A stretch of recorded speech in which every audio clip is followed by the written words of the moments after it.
After doctors informed Mark Consuelos of his cancer diagnosis, his health quickly deteriorated. Uncontrollably, Kelly Ripa sobbed. I thought I had misread a message when I first noticed the change. Things that were small and insignificant that made people hesitate. As if the thread of thought had been cut, Mark might fumble with his words, misplace his keys twice before noon, or pause mid-phrase. The family laughed it off at first. The way life moves at a breakneck pace and jumbles up our plans, a packed schedule, and the demands of our jobs. Humor vanished, replaced by lengthened shadows, as Mark gave up more than just time, his hunger reduced to bites, and his evenings transformed into deep, heavy sleep.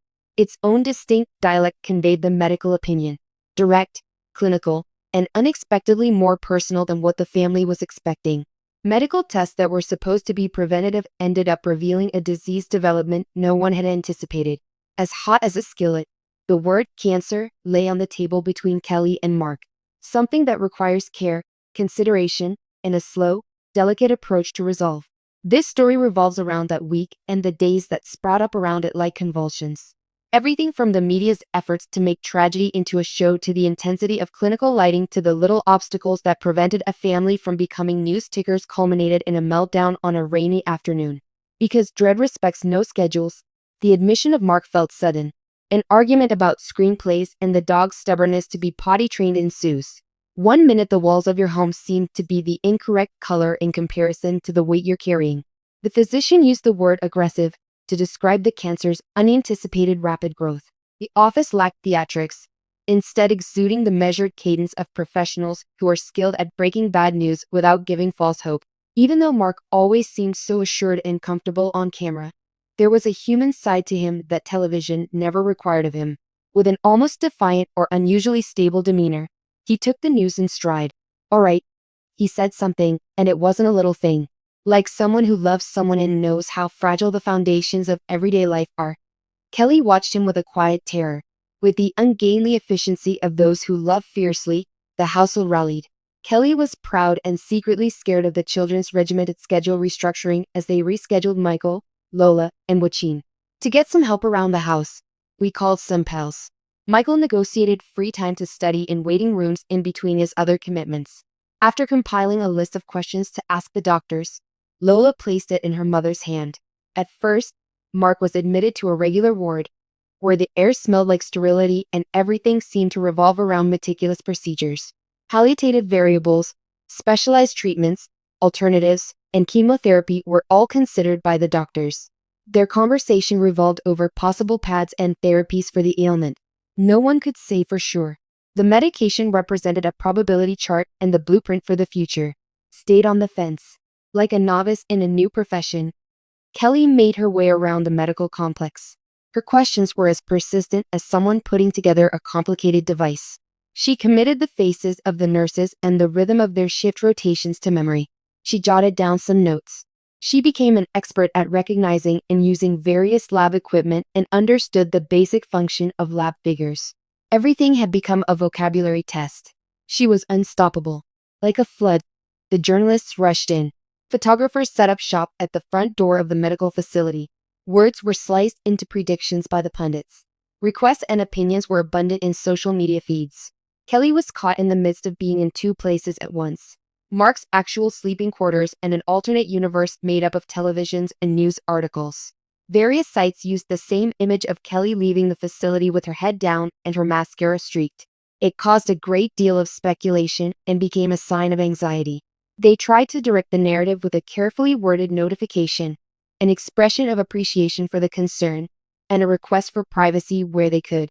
The pros who understand the press's need for controversy and the family's need for space write prose like this.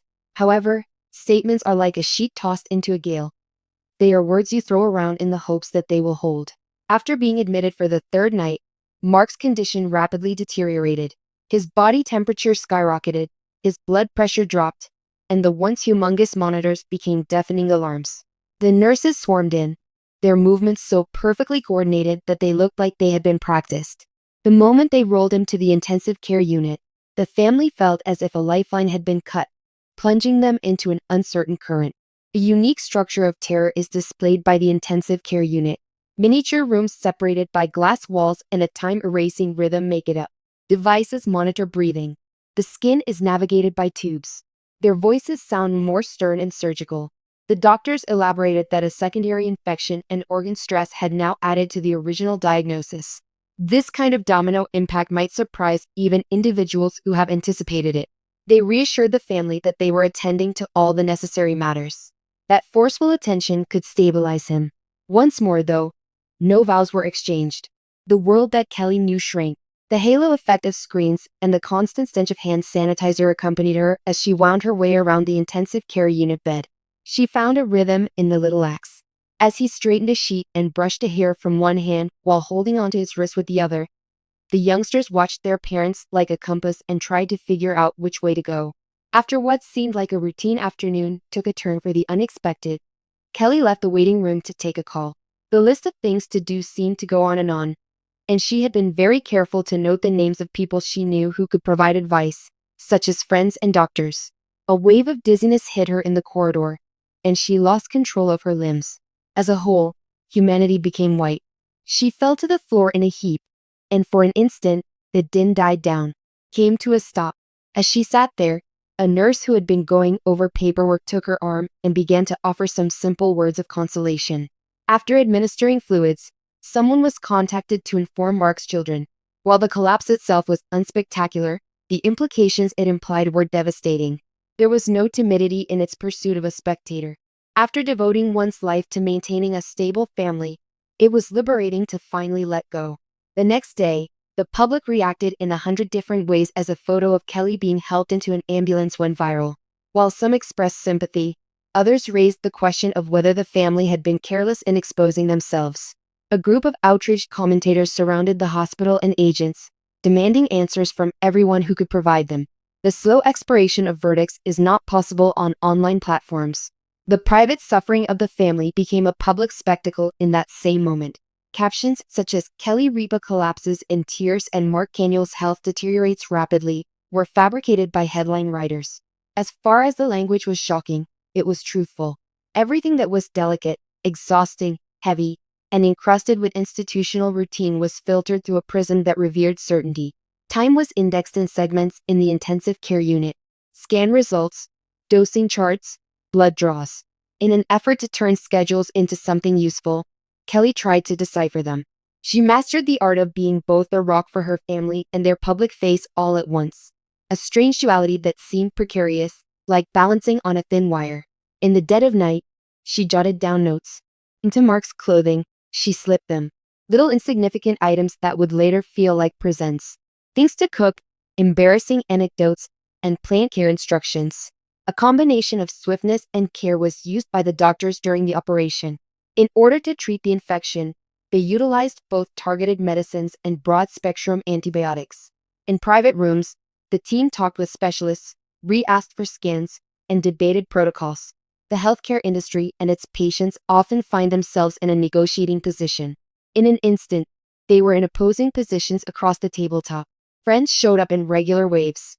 The room was filled with the ordinary rhythm of existence as former co-stars sat around for hours making jokes and reading scripts out loud. "So, we will be off the air for a little," as the production staff set up their schedules. Messages were left at the hospital gates by admirers. Someone sent a letter to a casserole. All of these small acts of kindness added up to a strong foundation of generosity that allowed the family to stay afloat when it seemed like the world was collapsing around them. Short reprieves occurred as the days passed. The gadget would hum and show a positively sloping trend line as Mark would open his eyes to acknowledge a joke. These little changes were seen as unimportant vacations. The kids showed their respect by ordering what seemed like regular lunch and secretly shaking hands in the waiting room. There were few guarantees afforded by the illness's development, though. Some things went backwards. The family sat on the edge of their chairs, breathing in time with the screens, while they experienced an episode of rapid breathing and a wave of pain that no medication could relieve for at least 24 hours. They did it in the serious, businesslike way that one would expect from those who are preparing a contingency plan. They were taken aback by the sudden silence that followed Mark's status update. The combination of antibiotics, hydration management, and focused treatment started to work. There was a sudden spike in temperature. The once rattling monitors have now calmed down to a rhythmic hum, signaling no longer any kind of alarm, but rather the natural resumption of life. There was substance to the subsequent quiet. The unexpected and draining lack of terror weighed it down. Rather shaking with fear, Kelly's hands quivered slightly from the physical toll of holding on to hope for an extended period of time. She sat beside the bed,